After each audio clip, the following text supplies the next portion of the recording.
Hey guys, welcome back to my channel. Thank you so much for clicking. I am currently in one of the most famous cities in the world, New York. New York is famous for many reasons, like beautiful architecture, amazing culture, appetizing food and drinks, festivals, and gorgeous beaches. However, I did not come here today. I came to find one of our very own, the man behind Mwale Medical and Technology City, a Kenyan transforming lives back in the village in Western Kenya. I heard that he is hiding in one of the high-profile estates in New York City. And after doing a quick Google search, I found out that he is actually neighbors with billionaires like Bill Gates, Donald Trump, and George Soros. Come with me. Let's find out what kind of man Mr. Mwale is. What are his thought patterns? What drives him? And why Mwale Medical and Technology City? Make sure you watch the video to the end because this video is proof that absolutely nothing is impossible. Don't forget to like and share, and if you're new here, make sure you subscribe. Hey guys, welcome back to my channel. Thank you so much for clicking. If you're new to this channel, welcome. If you're always here, thank you for always coming back. I'm so excited about today's episode. You have no idea. You already know I am in New York City. What? And I am sitting with someone who's so inspirational. You won't even believe it. How are you, sir? I'm doing very well. Please, for those who have been living, under a rock, let them know who I am. Yes, my name is Julius Mwale. I'm the person behind Mwale Medical and Technology City in Western Kenya. I'm so humbled to be sitting here with you. Thank you. Oh my goodness. Guys, so you see, what excites me the most about you is what you're doing for your community. You don't have to, but you choose to. That says a lot about you. So I'd like to know, where did it all start?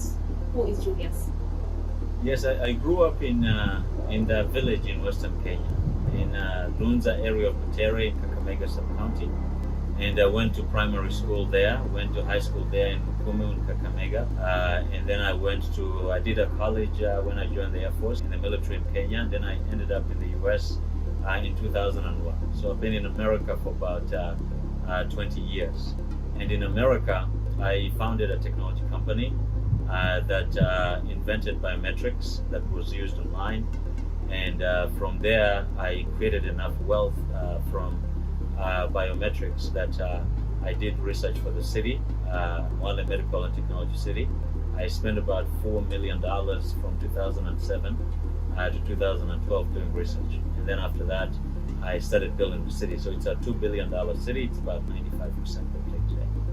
Okay, so I'd like to know, you grew up in Kakamega, right? Yes. Is it true that you used to go to school on foot? Yes, I went to a primary school right outside my home village. Barefoot? Barefoot. So when barefoot, everyone used to go barefoot at school. So that was something normal? Yes, it was normal. It's very inspirational, but the advantage is that you're connecting with the environment. So you're connecting, with nature. So you're connected in, you feel the ground, and you feel the surface, you can smell the rain. Yeah, you feel the sunlight. Okay, what kind of child were you?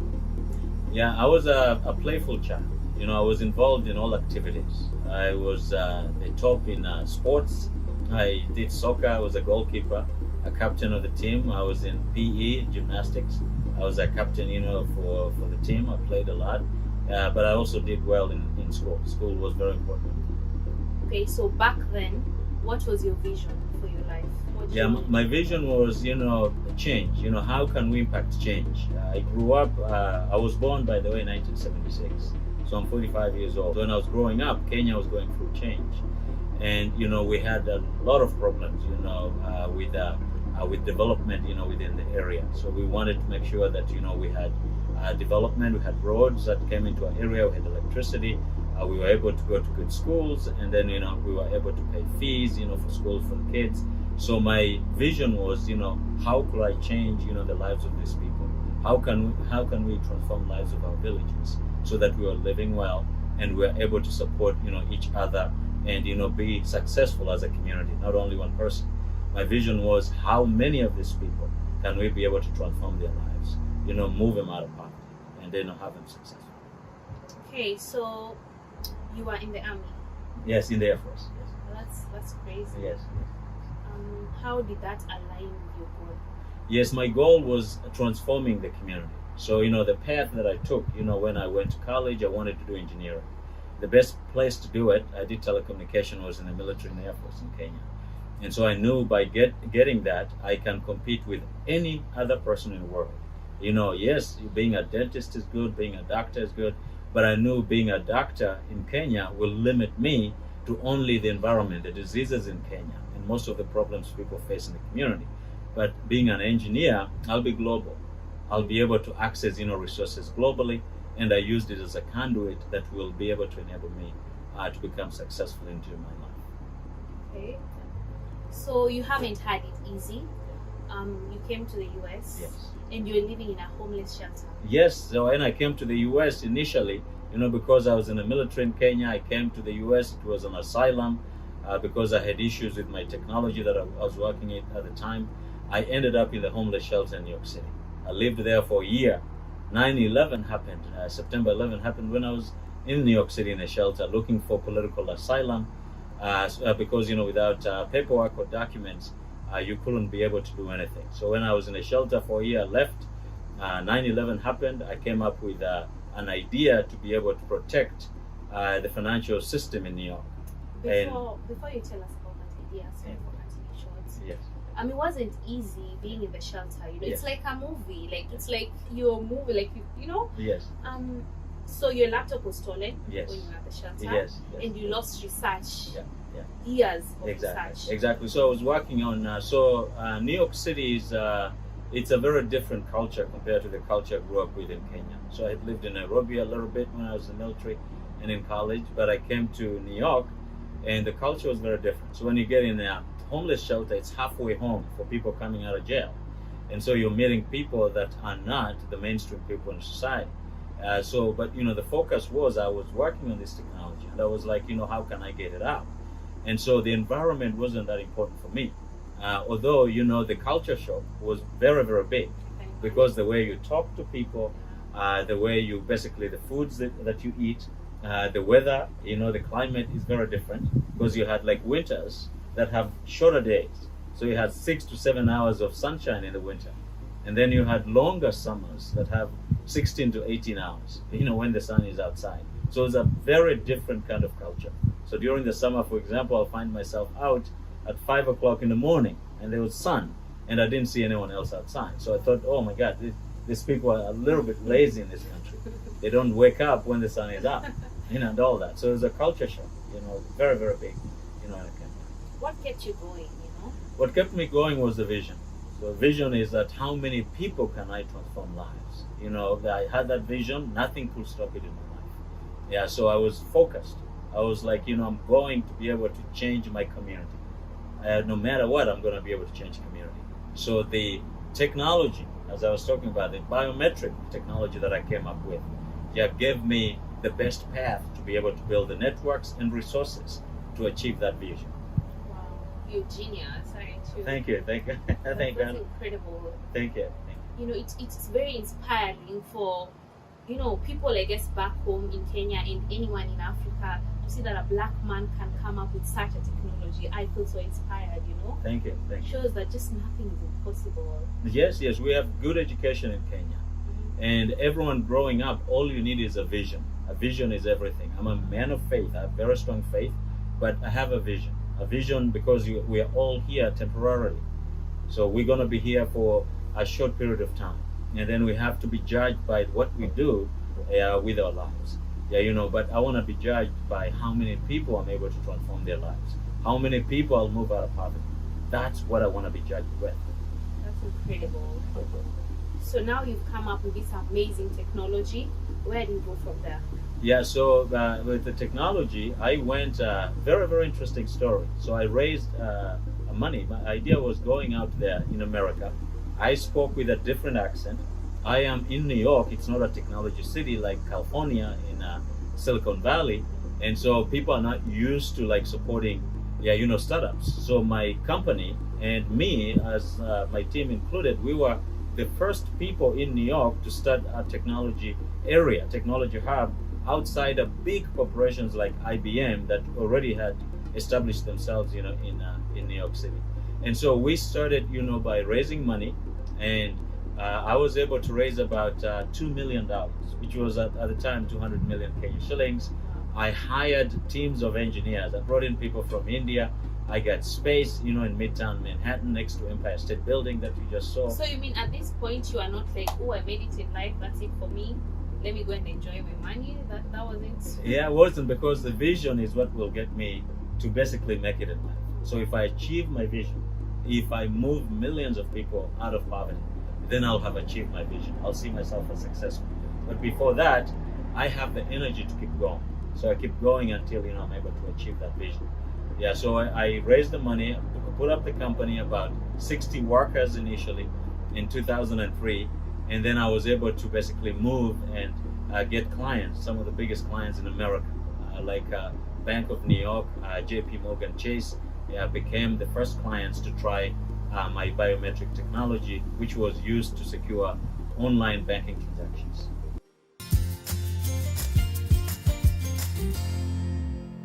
Guys, so apparently he has like 19 horses, and one horse is about 1.5 million.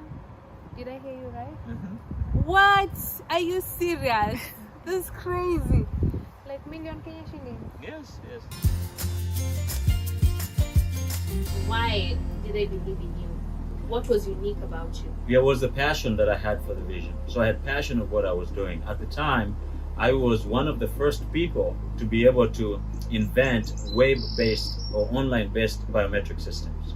So I did, my system was called the system and method for string-based biometric authentication. So what it did is that, if you logged into a computer, if you wanted to log into your bank account or into your account online, at the time of 9/11, when the September 11 happened in America, people were worried about security of the online networks. So I invented the technology to be able to resolve that worry, to tell people, look, you can log in with two-factor authentication. That's what we brought up at that time. I was one of the people that brought up the two-factor authentication. Username and password as one factor. The second factor is either a biometric, either a token, either a security code, or a picture, something that you can use to be able to be verified to get online. So mine was biometric. And so banks, adopted that. More money moved into biometric research. Universities here in America picked up on it, and it became a whole new industry. And so every single biometric invention that came after I did my invention, in 2005, that's when I got my patents, priority patents applications and all that. They refer to my patents. So big companies in the world, like Kyocera and all that, they refer and reference all my patents for every biometric, technology that is now coming up. So I was one of the pioneers in that. So it put me in a very good position. To be able to effect and reach my dream of having enough resources and enough network so that I can transfer that to transform our community there in Kenya and of course all over the world. That's incredible. Are you feeling inspired already? Drop a comment, let me know. Kenya doing all this, I just feel like nothing is impossible, So when I started my company, the market was not, they didn't know biometrics. In America at the time, biometrics was seen as very intrusive. So no one wanted to put their fingerprint or thumbprint up there. So IBM was the only company that had done an imaging for biometrics at the time. They had a patent in that area. And so I got into transforming that to be used for the internet. And so what I did was that I managed to work on legislation, work with local leaders in New York and within Washington to make them pass regulation and legislation that will mandate, allow all the banks, in the United States to adopt a two-factor authentication. And that legislation was passed in 2004 and it was effective in 2006. And then the banks were able to adopt our technology as part of a regulatory requirement by the government, at that time. So those of you who've been wondering where Mr. Mwale made his money, this is how he made his money. Because people would wonder, I have been to Kakamega, I have seen the amazing work that you're doing, but people would wonder, where does he get all the money to do all this, So at least now, talking about Kakamega. So I went to the village and Wow, what you're doing is incredible. Thank you. Guys, do you know about Mwale City? Have you been there before? Drop a comment. Let me know what you think about the place. You decided to go back and make a difference at home. Yes. Why? Yeah, so again, just talking about my vision, moving ahead now, I was successful. By the end of the decade, by 2007 and 8, I had made enough, resources, enough wealth to invest into a study to try to transform lives back home. So I invested about $4 million in a feasibility study with a big American company. It went on the ground. It did a study in Kenya from 2007 to 2012. And that study found out that 180,000 people in East Africa go to India for medical treatment, for specialized medical treatment every year. And they spend billions and billions of shillings every year. So I saw an investment opportunity to be able to invest in building a medical city and a technology city in a rural area, in a local area, and tap maybe just a third of that market that went to India, to be able to get treatment. That's amazing. So you mean Kenyans don't have to travel abroad now? No, they don't have. So we've built one of the largest hospitals in the world. Right now, we opened in 2019, and it's gonna finish. We're finishing 5,000 beds capacity for the hospital, making it the largest in the world. And it will see 12,000 patients every single day by the end of next year. And it has National Hospital Insurance Fund. Patients who come in from the county, they get free treatment. Not free that the insurance doesn't pay, that it's free that they don't pay. The co-payment they're required by insurance to pay to access services at the hospital, they are not charged that amount. So building this hospital, not only are you treating the members of the community, Yes. Kenyans in general, and also you're creating employment to so many people. Yes. So the hospital now, so it's been open for about 2 years. We've expanded it now. It's going to have total of 5,000 workers. 5,000 workers. Right now, the city has over 4,800 workers that work in the city. Today. But by the end of this year, with the hospital fully completed, we're going to be over 10,000 workers, and by the end of 2022, we'll have over 20,000 workers. Because remember, this is a city with 5 districts. That's incredible. Thank you. That's incredible, guys. And the hospital is just part of what he's doing. He's building a whole entire city. It's crazy. Tell us more about this city. Yeah, so the city has 5 districts. Has a district where the hospital is the plaza. We have an airport district where we're going to be receiving patients coming in for specialized treatment. Airport bringing people in a cable car. And then we have a golf district. We've built a 36-hole golf course. And along the golf course, we have residential homes for the workers working in the city and the community. So we're upgrading homes for the community members. So we don't displace them, from the community. They live in the golf district. And then you have the grid district, which has homes for upscale people. So if you're coming in, you want to have a mansion, or you're building a home that is not a multi-story, it's not a flat, you build in the grid district. This grid district starts from the 1st street going all the way to 12th Street. And it goes along the boulevard in a grid-based system. It's like a grid. 1st to 12th Street, about 6 kilometers, on the street there. And then we have the industrial district. Industrial, where we already have a big power plant, a 10 megawatt, solar power plant. And it's being upgraded to 50 megawatt. One of the largest solar power plants in Africa. Right now, it's one of the top largest power plants in Kenya. So it's already, operational. It's finished. And of course, the Elon Musk's company is working with us, for batteries, for the solar power plant. So it's a big technology city.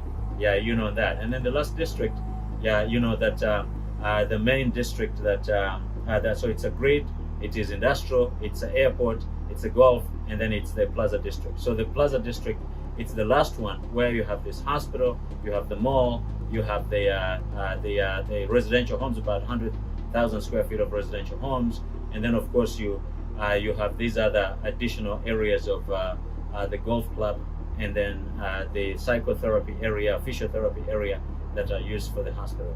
Within this plaza. So when we were in the village, we actually visited a member, and he spoke so proudly about how he's actually sat with you. You guys have interacted. and he believes in the project. He even took us around to show us, the houses that you made for him, and you can tell that the members of the community are proud of what is going on, and they're really looking forward to this. So that's really amazing. Thank you. People will think, you'd want to do it in Nairobi. Yes. Why in the village? And why are you not moving these people? Why are you deciding to include them? Exactly. So we did a feasibility study. We looked at area around Kajiado when we did a study from 2007 to 2012. And, we looked at other projects like that within Nairobi area. They hadn't picked up. Kansas City, I had other projects that city private projects hadn't picked up because of a lot of problems with land and the issues that came with land. So in our study, we decided to work with the community so that we don't have an issue with land. And the location of Western Kenya, it's much closer to this population in Eastern Central Africa, or 400 million people that travel to go to India. So people in Kampala, within 4 hours, they can drive and get to the hospital at Hampton's Hospital at Mwale Medical and Technology City. And we're building a big airport there, international airport. So you have people coming out of Kigali. You have people coming in out of, West Africa. The landing in from abroad, getting treated there. So we are in a central location in the East African area. And 14 counties with 16 million people. 16 million people. These counties have way more population than Nairobi. And the Nairobi counties of Kajiado, Machakos, Kiambu, and Nairobi, they have 8 million people. And yet these counties here, with the same amount of land and region, have 16 million people. So if you're targeting to provide healthcare to people, you want to do a big impact to the population, you go where more people are. And this area has more people with less resources, and it's ideal for us to be able to build a city there. Yeah, I'll say I was made who I am by many people in many places. And the biggest one was in Kenya, where I grew up in a village. That's what made me. That's where my vision came from. That's where I got my basic education. Yeah, that I came here. But in America, having a great idea like the biometrics gave me a platform to be able to create resources and get the networks that enabled me and my people and my family and all the people that we work with to be able to come up with this dream and really actualize it. When it started, people thought it was a hoax. People thought it will never happen in Africa. Hey, Kansas City hasn't happened. So people are telling me, hey, it will never happen. Yeah, but we've done it. It's there. Come and see it. And you can believe in yourself. Yeah, guys, you're not just talking about, what we are hoping to achieve. This is something that's actually happened. I've been there, I've seen it, I've touched it. It's something that is happening, and that's why I'm super excited to be talking about this. And I believe in your project. Thank you. And I'm so happy to be talking to you right now. Thank you. So I see my role as one of enablers, one of creators, providing a space and environment for other people to prosper. And I will achieve my vision. I'll be successful in life. I'll see myself successful by how many people I've transformed from life. That's when I'll become successful. That's amazing. As one of the last questions. Yes. What is the biggest lesson you've learned in life? Yeah, what I've learned in life is that, life is transitional. Yeah, we're guardians. And so when you have the limited amount of time that you have when you're alive, because you don't know when you'll be gone, yeah, you have to use that time to do positive things. So I like surrounding myself with positive people. I am full of positive energy. And I know that my time is transition. Yeah, so I don't have my parents now because I'm 45 years old, but my parents passed on because of disease and all that. Yeah, when I was very, very young. But I continued living my life. I continue staying positive, knowing that I'll follow them. I'll transit, and follow them. Yeah, so the time that we have in life, let's use it to achieve positive things. Yeah, because life is not permanent, it's transition. Guys, on this channel, we love to say that absolutely nothing is impossible. So I hope by, watching this, you feel extremely inspired, just like I do. Remember, nothing is impossible, and all you have to do is believe in yourself. So thank you so much for Thank you so much. Thank you very much. We have good education in Kenya. And everyone growing up, all you need is a vision. A vision is everything. I'm a man of faith. I have very strong faith, but I have a vision. A vision because we are all here temporarily. So we're going to be here for a short period of time. And then we have to be judged by what we do with our lives. Yeah, but I want to be judged by how many people I'm able to transform their lives.